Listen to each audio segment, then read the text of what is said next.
बात रखी। क्योंकि आजकल उच्च शिक्षा का दौर चल पड़ा, उच्च शिक्षा के बाद नौकरी करना भी ज़रूरी है। साल 2 साल लोग नौकरी करना चाहते हैं, उसके बाद लोग विवाह की बात सोचते हैं। 25 के पहले तो सोचते ही नहीं। और उसके बाद के जो कुपरिणाम सामने आ रहे हैं उनमें 2 बातें बहुत गंभीर है। पहली तो ये कि लेट मैरिज के पीछे संतानोत्पत्ति में बहुत दिक्कतें होती हैं, डॉक्टरों के चक्कर काटने पड़ते हैं। और दूसरा, ये सब चिकित्सक भी बोलते हैं, और दूसरी बात, आपस में ईगो क्लैश ज़्यादा होता है। आज तलाक के कारणों में एक बड़ा कारण ये भी है।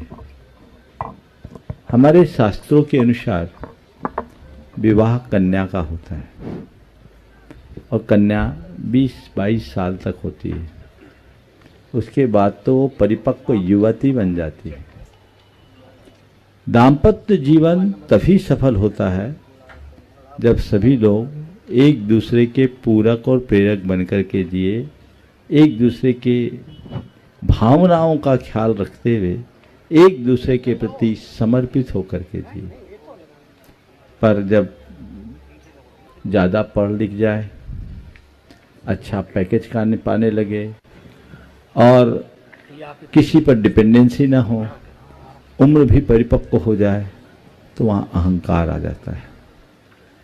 और जब अहंकार आता है तो हमारे संबंधों के बीच दीवार खड़ी हो जाती है, और जहाँ ये दीवार होगी वहाँ रिश्तों में दरार। इसलिए इस बात पर बहुत गंभीरता से विचार करना चाहिए, सोच बड़ी होनी चाहिए। और यदि इन बातों का अनुकरण करेंगे तो जो आजकल बहुत तरह के भटकाव हो रहे और बिखराव हो रहे, दोनों से बचा जा सकेगा। हमें इन बातों पर बहुत गंभीरता से विचार करना चाहिए और बच्चों को ये बात अच्छे से समझाना चाहिए कि जीवन साथी का चुनाव एक साधारण निर्णय नहीं है, पूरे जीवन को निर्बाध आगे बढ़ाने का संकल्प है। उसके लिए पूरी समझ होनी चाहिए। वैसी समझ लेकर के चले और अनुभव के साथ चले तो बहुत बहुत अच्छे परिणाम आएंगे। आज सब में स्वतंत्रता की बात आ रही है, लेकिन धीरे धीरे जो परिणाम आ रहे हैं वो हम सब देख रहे हैं।